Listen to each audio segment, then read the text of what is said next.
They say, we promise you, this is going to take 2 hours. We just need to ask you some questions and then we'll bring you back.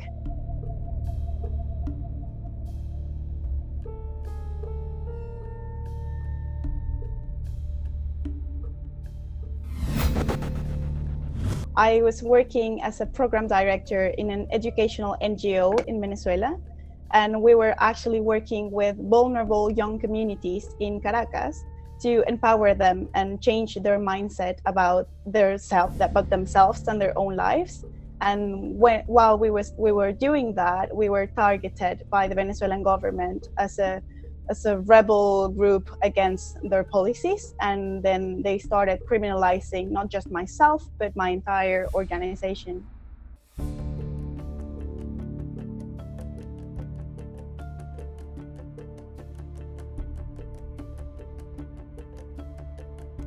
We had no idea why we were being targeted as criminals or as rebels, because as we were working with we were a non-profit educational organization, so we were doing any kind of political activism. We were not involved in any kind of political movements. We were just working with minors. We were working with young people in vulnerable communities through education. So of course it was very shocking for me to being targeted as something I was not, and it was not aligned in any way with what we were doing.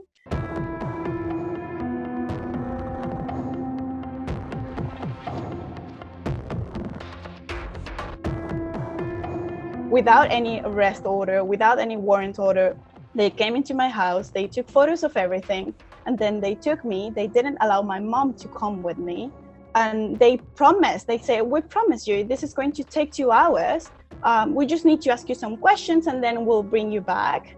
But that day was the day I was being illegally arrested. I was being illegally detained. I honestly believed that I was going to answer some questions and then I would be back as soon as they realized this is a mistake.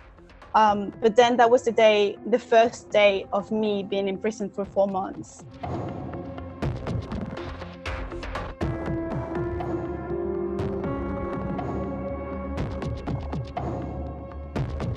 It feels like you are being kidnapped. So I spent a couple days, I think there were 3 days, where I was completely isolated in an office, not even in a cell, in an office. No one would talk to me. No one would explain to me what was going on. They would just leave food. They would open the door. They would leave some food. They would shut the door.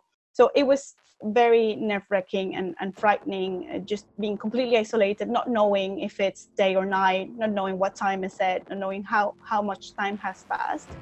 But after that was a very brief period, because after that I was sent to this cell where there was just in the facilities where I was held. And there's just a lot of women in a very small space with no access to sunlight, no access to running water, access to very poor quality food.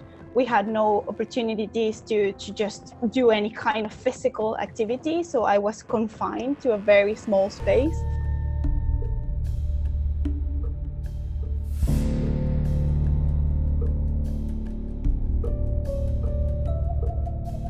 That was another mystery to me, because since my arrest was completely illegal from the beginning, there was no legal basis, there was no arrest order, there were nothing really legal in my case against me.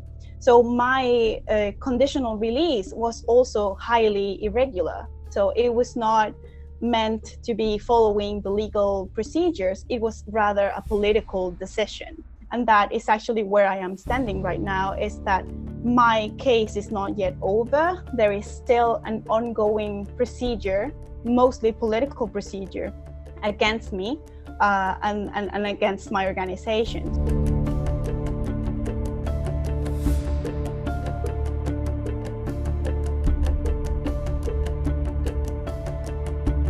So of course I realized that this was a very important moment for me to engage with human rights defenders and activists across the globe, because I could see how activism in human rights helped me go through what was the darkest moment of my life so far. So I think that I decided that this is very important for me, and my mission is to make people understand why campaigning is so important, why backing human rights defenders, we should all be supporting human rights defenders across the globe.